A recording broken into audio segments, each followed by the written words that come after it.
Oh yeah. That or that? Yeah, that's a lot better. What's up guys, welcome to Blake's Garage. So today we're gonna be working on my BMW E30, the Berty 30. If you guys haven't checked out my build progress, go ahead and check out some of the other videos. I'll put a little eye up here in the corner and you can see some of the other videos that we're doing. We're gonna do some suspension stuff coming up soon, but first I wanna get rid of this nasty old steering wheel. I actually do like the look of the stock BMW steering wheel. However, I just can't do that every day. What we're gonna be putting on is an NRG hub adapter, quick release, boom, right there, and the steering wheel as well. So I can't wait to get this thing on. It feels so good. Also, before I get all those, it's an automatic. Yes, I know. It's gonna be converted to a 5-speed manual. This thing is gonna completely change. The interior is gonna change in it. It's gonna be like full race car. Like I said, starting on the suspension first. We'll work on that. You can pick up automatic E30s, way cheaper than a manual, and I feel like they're less speed. You're actually gonna remove this whole little horn button right here. So all you have to do is just pull out. All this center section is just basically a normally open switch. So as soon as you give it a press, it's gonna go off. I have to put the keys in the car in order to make the horn work. But you can see now that takes the wire that is incoming, which is the black, and then takes it back to the ground, which is the brown wire. I have to go find the correct socket for the steering wheel, so I'll go find that and we'll loosen this thing up. This is a 22mm socket, so we're just gonna go ahead and hold the steering wheel and break it loose. At this point, what you wanna do is go ahead and just leave that nut on the steering wheel. It may be loose or it may be tight, really just depends on your car. This one looks like it's actually pretty loose, so it should come off pretty easy. Other car manufacturers, you're gonna have to shake it around, so I would make sure to leave that bolt on when you do so you don't hit yourself in the face. And pull off the steering wheel. We're gonna have to reuse that washer that's on here too. Make sure that the steering wheel is centered before you pull it off. That way when you put the steering wheel on, your wheels are gonna be straight. There is the old wheel. Now I can go ahead and just check out what it's using for the horn. It looks like it just rides on a little ring right here. And you can also see this little piece that has a spring. Now mine is siliconed and taped up, so you know that it's had some custom fab done to it at one point. I don't know why. If someone's broken the steering column or something, I'm gonna have to get this replaced pretty soon. All right, so I know this is going to be the tricky part. I have to see if I can get this horn to work. But as you can see, it has this inside ring. That little piece is what rides on this piece right here. Now, when you put the key in the car, that enables the horn, and what I'm able to do is take that little piece, short it to ground, which is right there in the middle, and that makes the horn go off. We got Wilbert. Oh yeah, he's gonna help out. I think I'm just gonna go ahead and just modify this piece. I know I'm not gonna put back on the stock steering wheel, so I think what we're gonna do is just cut this and then make it to where it can go on the inside of here. It would be nice if they had this set up with this little custom spacer. That would be really cool, but it does not have that, so we're gonna have to fab it up and make it work ourselves. So I went ahead and mounted that horn piece in my little vise right here. If you grab a hacksaw, try to cut it really straight. About here is not really a measurement, but we'll see what happens. Boom. So that is how I cut it. I'm gonna go ahead and try that out on the car. It's pretty flat. Basically, all we need is to have this open enough to where it will slide over that hub adapter. You see this little nub right here? Got this little nubber. We need this to lay flat. What we're gonna do is just cut that off with the hacksaw real fast.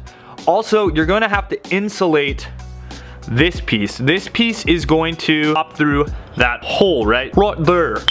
Now, what you'll do is you're gonna end up hooking the wire to this piece right here. It is the normal ground. So that is your center post ground. So you do not want this piece and this piece to touch, or else your horn is just gonna be going off all the time, and we don't want that. So we're gonna have to insulate that and make sure it doesn't touch this and ground out.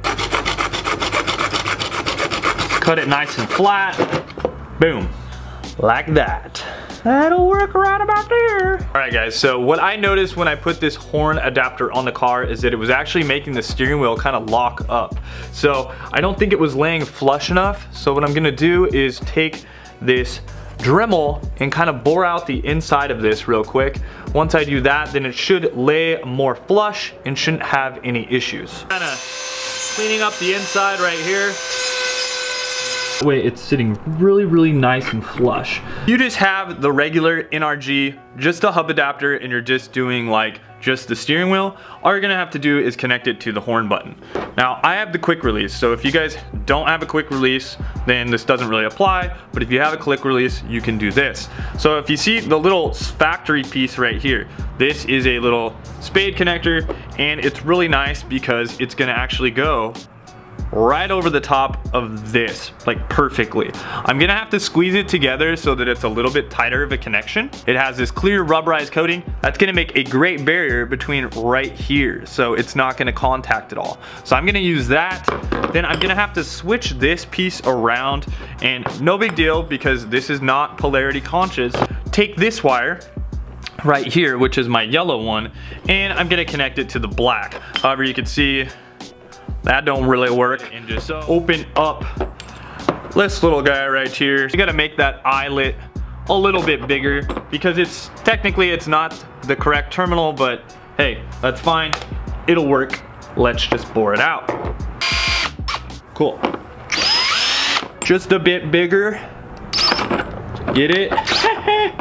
A bit bigger. Put it in reverse so it doesn't bite so hard. What I'm gonna go ahead and do is just tighten that down on that piece where it's threaded and says E30 on it, E30.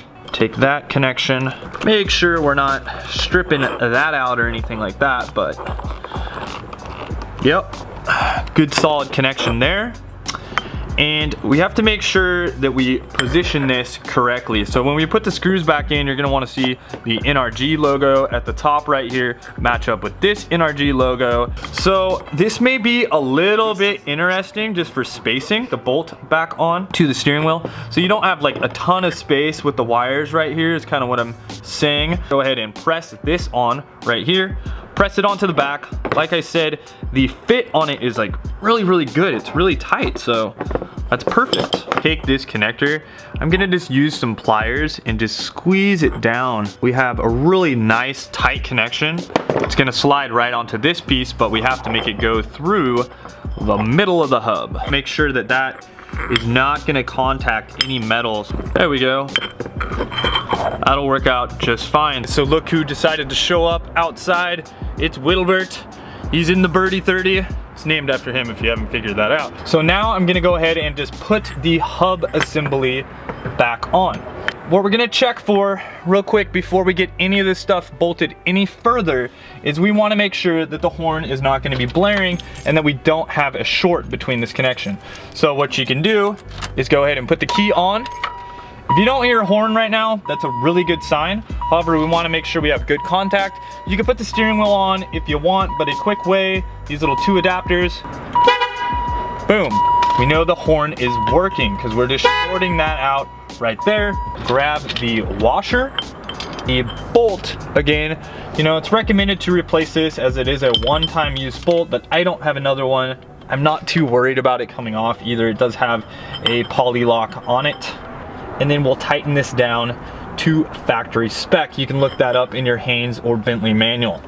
So you can go ahead and grab these screws. They look like this, and we're gonna go ahead and just start threading them on. If you are not running a quick release adapter, then at this point, you would just go ahead and install your steering wheel right onto the hub, then follow that up with the horn button. And instead of hooking up those wires like this, you would just basically be doing the same thing with the horn button. Again, it does not matter which wire you're using here. This is just an open circuit. It's like a light switch. As soon as I push down this button, this wire now becomes this wire because it closes the wire and continues the loop. So stoked to get this thing on. Yes. You want to make sure right here that we're not shorting anything out again, so you want to make sure that everything is bent down and out of the way. Now we can go ahead and install our screws. All this hardware was provided with all the NRG stuff, so just make sure you didn't lose any of that and you should be good to go. Also provide you with a Allen key, which is really nice because then you don't have to go hunt around for an Allen.